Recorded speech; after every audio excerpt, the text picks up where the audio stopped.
جس مہینے کو اللہ کے نبی صلی اللہ علیہ وسلم نے شہر اللہ المحرم کہا، اللہ تعالیٰ کا مہینہ، اللہ تعالیٰ کا محرم مہینہ کہا، اس مہینے کو آج کچھ لوگ بلکہ اکثر لوگ نحوست کا مہینہ مانتے ہیں، کچھ لوگ اس کو ماتم کا مہینہ سمجھتے ہیں۔ جس مہینے کی تقدیس، جس مہینے کو اللہ تعالیٰ نے مقدس بنایا، اس کو لوگ برا مہینہ اور نحوست کا مہینہ جو ہے آج سمجھ رہے ہیں۔ یہ بالکل بری اور غیر اسلامی بات ہے۔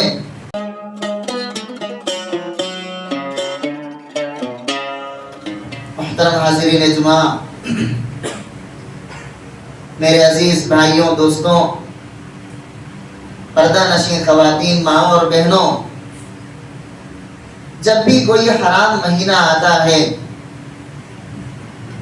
تب اکثر یہ آیت تلاوت کی جاتی ہے۔ اللہ تعالیٰ نے فرمایا، بے شک اللہ تعالیٰ کے پاس مہینوں کی تعداد 12 ہے۔ اللہ تعالیٰ کی کتاب میں جب اللہ تعالیٰ نے آسمان اور زمین کو پیدا کیا، اس وقت سے اور ان 12 مہینوں میں سے 4 مہینے حرمت والے ہیں۔ یہی سچا دین ہے، یہی سیدھا دین ہے۔ ان حرمت والے مہینوں میں تم اپنے نفسوں پر، اپنے آپ پر ظلم نہ کرو۔ اللہ کے نبی صلی اللہ علیہ وسلم نے اسی آیت کی تشریح میں فرمایا، الزمان قد استدار كهيئته، زمانہ واپس پلٹ کر اپنی اصلی حالت میں آ چکا ہے۔ یوم خلق السماوات والارض، جس طرح اللہ تعالیٰ نے آسمان و زمین کو پیدا کرتے وقت زمانہ جس طرح ہوا کرتا تھا، اسی طرح اپنی اصلی حالت میں زمانہ واپس آ چکا ہے۔ السنۃ 12 شہرا، سال کے 12 مہینے ہوتے ہیں، ان میں سے 4 مہینے حرمت والے مہینے ہیں، 3 مہینے مسلسل آتے ہیں، ذوالقعدہ، ذوالحجہ، اور فی الحال ہم جس مہینے سے گزر رہے ہیں محرم کا مہینہ، یہ 3 مہینے مسلسل آتے ہیں۔ اور رجب کا مہینہ بھی محرم مہینہ ہے، جو کہ ان 3 مہینوں سے الگ ہوتا ہے، جمادہ اور شعبان کے درمیان کا مہینہ۔ محترم حاضرین، زمانے جاہلیت میں لوگ حرام مہینے کو حلال کر لیا کرتے تھے، یعنی جب انہیں جنگ لڑنا ہوتا اور آگے محرم کا مہینہ آ جاتا تو وہ یہ مان لیتے کہ یہ محرم کا مہینہ نہیں ہے بلکہ سفر کا مہینہ ہے، دوسرا مہینہ ہے، اور جب سفر کا مہینے کا وقت آئے گا اس وقت محرم کا مہینہ ہوگا۔ اس طرح وہ اپنی طرف سے مہینوں کو مؤخر اور مقدم کر لیا کرتے تاکہ وہ اپنی جنگیں لڑ سکیں۔ عرب کے مشرکین بھی حرام مہینوں کی حرمتوں کی تعظیم کیا کرتے تھے۔ ان حرام مہینوں میں وہ کسی پر ظلم نہ کرتے، حرام مہینے میں وہ جنگیں نہ کرتے۔ محترم حاضرین، اللہ تعالیٰ نے مسلمانوں کو حکم دیا کہ وہ بھی ان حرام مہینوں کی حرمت کو پامال نہ کریں۔ اللہ تعالیٰ نے فرمایا، فَلَا تَظْلِمُوا فِيهِنَّ أَنفُسَكُمْ، ان حرام مہینوں میں تم اپنے آپ پر ظلم نہ کرو، یعنی گناہوں کا ارتکاب نہ کرو۔ گناہوں کا ارتکاب اپنے نفسوں پر ظلم کرنا ہے۔ محترم حاضرین، ہم جس مہینے سے گزر رہے ہیں وہ محرم کا مہینہ ہے، جس کی فضیلت میں آپ صلی اللہ علیہ وسلم نے فرمایا افضل الصیام بعد رمضان شہر اللہ المحرم، رمضان کے روزوں کے بعد سب سے افضل روزے محرم کے روزے ہیں۔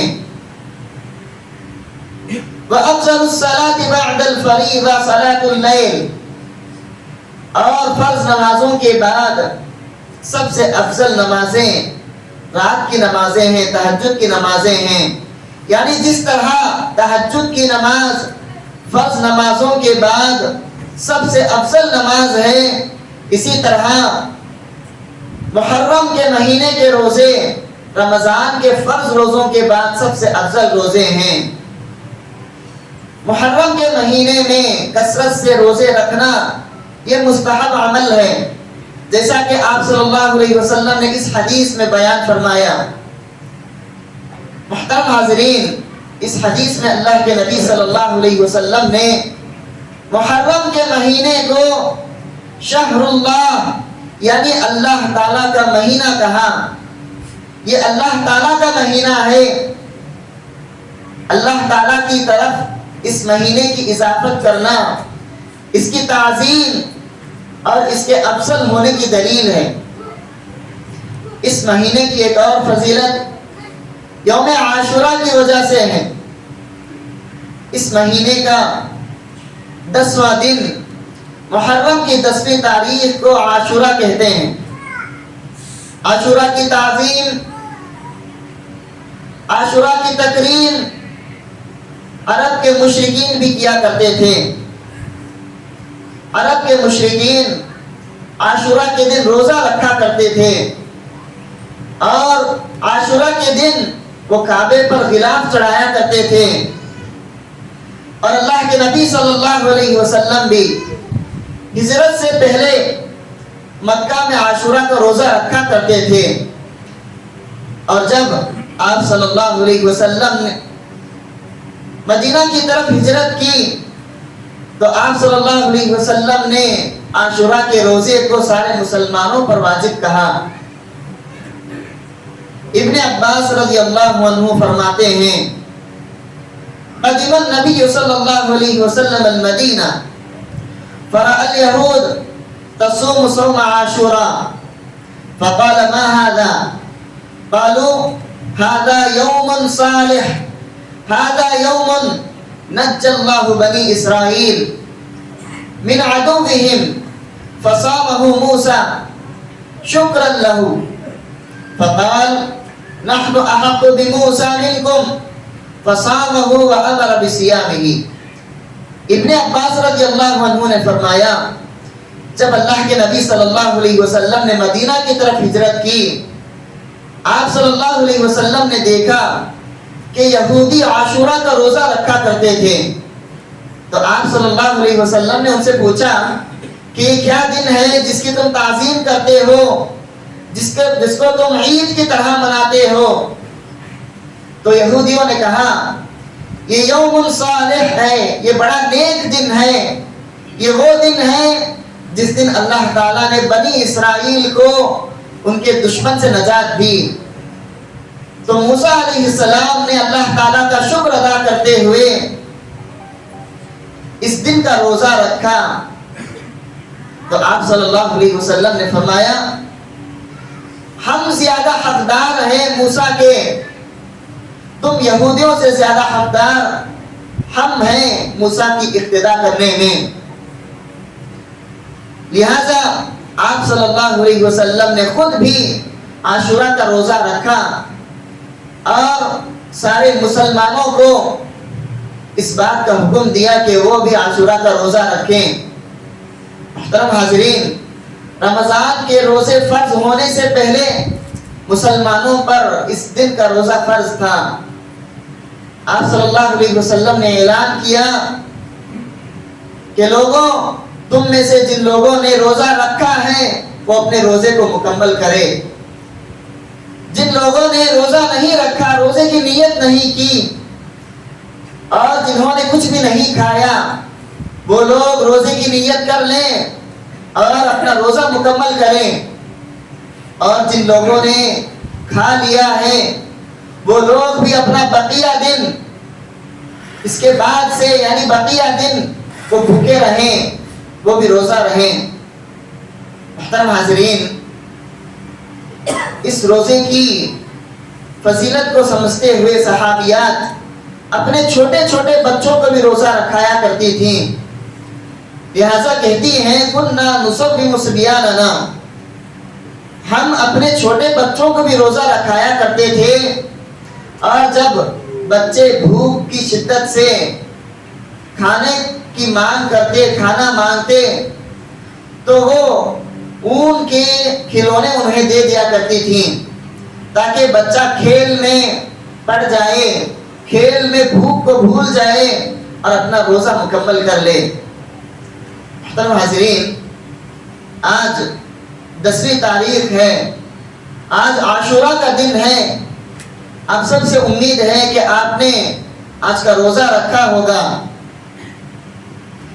اللہ کے نبی صلی اللہ علیہ وسلم نے اس روزے کی فضیلت میں بیان کیا، صیام یوم عاشوراء انی احتسب علی اللہ ان یکفر السنہ التی قبلہ۔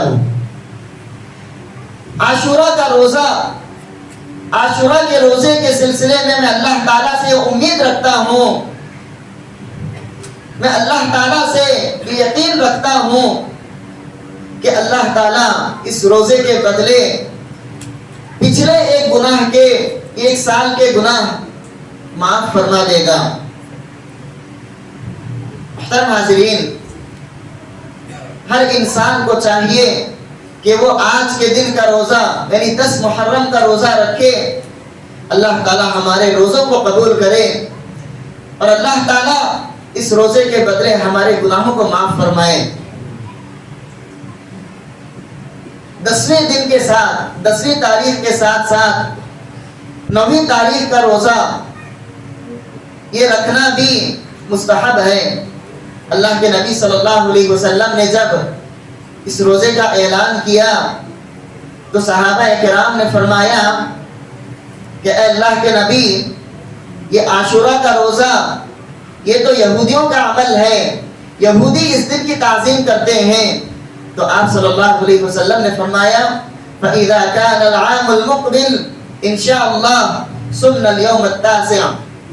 آپ صلی اللہ علیہ وسلم نے کہا اگلے سال انشاءاللہ ہم 9ویں تاریخ کا بھی روزہ رکھیں گے، اور آپ صلی اللہ علیہ وسلم نے اس کی تمنا بھی کی لَإِنْ بَقِيتُ إِلَىٰ قَابِلٍ لَأَصُومَنَّ التَّاسِعَ، اگر میں نے اگلے سال اس دن کو پایا، عاشوراء کو پایا، تو میں ضرور 9ویں تاریخ کا بھی روزہ رکھوں گا۔ اگر کوئی انسان 10 تاریخ کا روزہ رکھ سکتا ہے مگر 9 یا 11 تاریخ کا روزہ رکھنا اس کے لیے ممکن نہیں ہے کسی بیماری کے سبب یا سفر کی وجہ سے، تو 10ویں تاریخ کا روزہ، صرف 10ویں تاریخ کا روزہ رکھنا بھی یہ جائز عمل ہے۔ ابن تیمیہ رحمہ اللہ نے اس کی اجازت دی۔ محترم حاضرین، 10ویں تاریخ کو روزہ رکھنا مستحب ہے، مگر اس کو عید کی طرح منانا یہ جو ہے یہ کسی طرح سے جو ہے جائز نہیں، کیونکہ یہ یہودیوں کی عید ہے، یہودی آج کے دن کو عید کی طرح مناتے ہیں، لہذا عاشوراء کے دن اپنی آنکھوں میں سرما لگانا یا نہانا یا خاص طور پر مہندی وغیرہ کا استعمال کرنا، اس طرح کی زینت کا استعمال کرنا یا اس طرح کی خوشی منانے کی چیزیں کرنا، یہ ساری چیزیں درست نہیں ہیں۔ محترم حاضرین، جس مہینے کو اللہ کے نبی صلی اللہ علیہ وسلم نے شہر اللہ المحرم کہا، اللہ تعالیٰ کا مہینہ، اللہ تعالیٰ کا محرم مہینہ کہا، اس مہینے کو آج کچھ لوگ بلکہ اکثر لوگ نحوست کا مہینہ مانتے ہیں، کچھ لوگ اس کو ماتم کا مہینہ سمجھتے ہیں۔ جس مہینے کی تقدیس، جس مہینے کو اللہ تعالیٰ نے مقدس بنایا، اس کو لوگ برا مہینہ اور نحوست کا مہینہ جو ہے آج سمجھ رہے ہیں۔ یہ بالکل بری اور غیر اسلامی بات ہے۔ اس مہینے میں لوگ، بلکہ آج کے دن 10ویں تاریخ کو لوگ حسین رضی اللہ عنہ کا ماتم مناتے ہیں۔ یاد رہے کہ یہ سارے اعمال مسلمانوں کے اعمال نہیں ہیں، یہ سارے اعمال شیعہ کے ایجاد کردہ اعمال ہیں، مگر آج اکثر سنی حضرات، اکثر سنیوں کے حضرت اندر یہ سارے اعمال پھیلے ہوئے ہیں، جو اپنے آپ کو اہل السنہ والجماعہ کہتے ہیں، ایسے لوگوں کے اندر بھی اس طرح کی بدعتیں آج پھیل گئی ہیں۔ حسین رضی اللہ عنہ کی شہادت کا غم ہم کو بھی ہے، ساتھ ہی ساتھ ہمیں عمر، عثمان اور علی رضی اللہ عنہم کی شہادت کا غم بھی ہے۔ ہمیں ان سارے صحابہ کی شہادت کا غم ہے جو بدر میں مقتول ہوئے، جو احد میں شہید ہوئے، ان سارے صحابہ کا غم ہمیں ہے، مگر اس طرح اس غم کو منانا یا ہر سال اس غم کو یاد کرنا اور ماتم کرنا، یہ اسلام کی تعلیم نہیں ہے۔ اسلام نے صرف 3 دن تک کسی کی موت پر غم کرنے کی اجازت دی ہے۔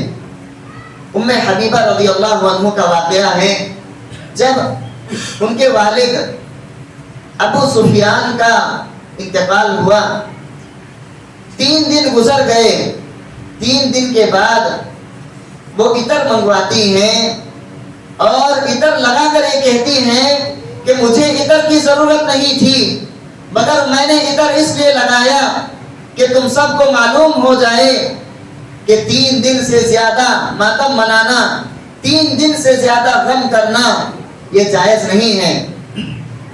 ہاں، اگر کسی عورت کا شوہر انتقال ہو جائے تو اس عورت کو اجازت ہے کہ وہ 4 مہینے 10 دن تک عدت گزارے اور غم منائے۔ آج لوگوں نے طرح طرح کی بدعتیں ایجاد کر لی ہیں۔ آج کے دن لوگ طرح طرح کے الگ الگ طریقے سے ماتم مناتے ہیں۔ لوگ محرم کے شروع کے 10 دن نئے شادی شدہ جو میاں بیوی ہوتے ہیں ان کے درمیان جدائی ڈالتے ہیں، ان کو جدا کر دیتے ہیں اور سمجھتے ہیں کہ یہ ماتم منانے کا اور غم منانے کا ایک انداز ہے، لہذا وہ میاں بیوی کو 10 دن تک الگ رکھتے ہیں۔ کچھ لوگ 10 محرم کو کالے اور سیاہ کپڑے پہن کر ماتم مناتے ہیں۔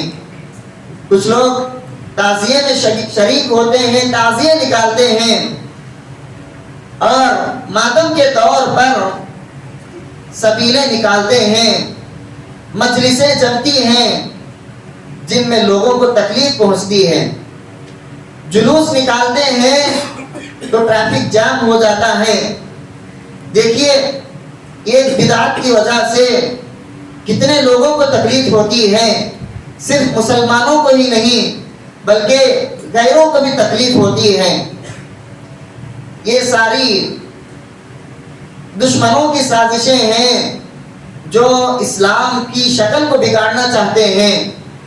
یہ ساری دشمنوں کی چالیں ہیں کہ یہ لوگ اسلام کی شکل بگاڑ کر اسلام کی طرف لوگوں کو مائل ہونے نہیں دیتے، اور اسلام سے لوگوں کو دور کرنے کا یہ طریقہ ہے۔ ان مجلسوں میں بے پردگی عام ہوتی ہے، عورتیں بھی شریک ہوتی ہیں اور بے پردہ اور مرد و زن کا اختلاط ہوتا ہے۔ یہ ساری چیزیں اسلامی چیزیں نہیں ہیں، اسلامی تعلیمات نہیں ہیں۔ لوگ ماتم میں اپنے جسم کو نقصان پہنچاتے ہیں، اپنے جسم پر چاقو اور چھریاں چلاتے ہیں، اپنے سینے پیٹتے ہیں، تلوار سے اپنے سر کو زخمی کرتے ہیں، زنجیریں مارتے ہیں، اسی طرح علاوے پر چڑھتے ہیں، یعنی آگ پر لوگ اپنے آپ کو تکلیف دینے کے لیے آگ پر چلتے ہیں۔ یہ ساری چیزیں اللہ تعالیٰ نے حرام کر دی ہیں۔ لا يعذب بالنار الا رب النار، آگ سے کوئی بھی سزا نہیں دے سکتا سوائے آگ کے رب کے، اللہ تعالیٰ کے علاوہ کسی اور کو اجازت نہیں کہ وہ آگ سے جلا کر اپنے آپ کو سزا دے یا دوسروں کو سزا دے۔ محترم حاضرین، اس حرام عمل کو لوگ انجام دیتے ہیں۔ کسی کو کوئی حق نہیں کہ جس جسم کو اللہ تعالیٰ نے پیدا کیا، جس جسم کو تمہیں اللہ تعالیٰ نے دیا، اس کو تم اپنی مرضی سے برباد کرو، اپنی مرضی سے تم اسے نقصان پہنچاؤ، اس کا کسی کو حق نہیں ہے۔ یہ سارے اعمال یہ بدعت ہیں، شریعت کا ان اعمال سے کوئی لینا دینا نہیں، یہ اعمال شریعت کے اعمال نہیں، یہ سارے اعمال ناجائز اعمال ہیں۔ آپ صلی اللہ علیہ وسلم نے فرمایا لیس منا من لطم الخدود وشق الجیوب ودعا بدعوى الجاہلیہ، ہر وہ شخص جو اپنے چہرے کو پیٹے، اپنے گالوں کو پیٹے، اپنے کپڑے چاک کرے، اپنے کپڑے پھاڑے اور جاہلیت کی طرح پکار پکار کر ماتم منائے، ایسے لوگ ہم میں سے نہیں، لیس منا، وہ ہمارے طریقے پر نہیں، وہ مسلمانوں میں سے نہیں ہیں۔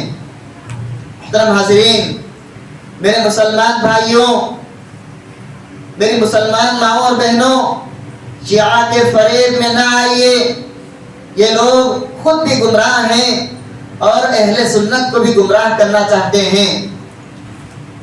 اپنے اندر غیرت کو زندہ کیجئے، غیرت کو جگائیے، کیونکہ یہ شیعہ صحابہ کو گالیاں دیتے ہیں، امہات المؤمنین کو یہ لوگ گالیاں دیتے ہیں، ام المؤمنین عائشہ رضی اللہ عنہا پر یہ لوگ جھوٹا الزام لگاتے ہیں۔ کوئی ہماری ماں کو برا بھلا کہے تو ہمیں غیرت آ جاتی ہے، مگر ام المؤمنین عائشہ رضی اللہ عنہا پر جھوٹے اور گندے الزامات لگائے جاتے ہیں، مگر لوگ خاموش ہو جاتے ہیں، خاموش رہتے ہیں، بلکہ الٹا ایسے لوگوں کی مجلسوں میں شوق سے شریک ہوتے ہیں، شوق سے دیکھنے کے لیے جاتے ہیں۔ یہ کتنی جو ہے ایمان میں کمی کی بات ہے، یہ کتنی بری بات ہے کہ لوگ مومنوں کی ماں، مومنوں کو ماں کو برا بھلا کہا جائے اور لوگ شوق سے ان کی مجلسوں میں شامل ہوں۔ کسی بھی ایمان والے کے لیے جائز نہیں کہ وہ ان بدعتوں میں شامل ہو یا ان میں پکائے ہوئے کھانے کھائے یا اس طرح کے عقیدے رکھے۔ یہ ساری چیزیں بدعت ہیں۔ کل بدعت ضلالہ وکل ضلالۃ فی النار، ہر بدعت گمراہی ہے اور ہر گمراہی جہنم میں ہوگی۔ محترم حاضرین، اگر آپ برائی کو روک نہیں سکتے تو اس میں شریک نہ ہونا۔ اللہ کے نبی صلی اللہ علیہ وسلم نے فرمایا من رأى منکم منکرا فلیغیرہ بیدہ، تم میں سے جو بھی کوئی منکر یا غلط بات دیکھے اس کو اپنے ہاتھ سے روکے۔ فمن لم یستطع فبلسانہ، اگر اپنے ہاتھ سے تم نہیں روک سکتے کم سے کم اپنی زبان سے روکو۔ وَإِن لَمْ تَسْتَطِعْ فَبِقَلْبِهِ، اگر اپنے منہ سے بھی اپنی زبان سے بھی تم روک نہیں سکتے کم سے کم اس کو اپنے دل میں برا جانو اور ایسی چیزوں سے دور رہ جاؤ۔ کسی بھی ایمان والے کے لیے جائز نہیں کہ وہ ایسی چیزوں میں شریک ہو۔ یہ ادنا ایمان، یہ کم تر ایمان سے بھی جو ہے کم ہے۔ لہذا آپ سب سے گزارش ہے کہ آج کے دن شیعہ حضرات جو بدعتیں انجام دیں گے، جو مجلسیں نکالیں گے، ایسی مجلسوں میں آپ شریک نہ ہوں۔ اللہ تعالیٰ سے دعا ہے اللہ تعالیٰ سارے مسلمان بھائیوں اور بہنوں کو ایسی بدعتوں سے دور رکھے، اللہ تعالیٰ ہمیں سیدھی راہ دکھائے، اللہ تعالیٰ ہمیں ہدایت یافتہ بنائے۔ اقول قولی ھذا واستغفر اللہ لی ولکم ولسائر المسلمین من کل ذنب فاستغفروہ انہ هو الغفور الرحیم۔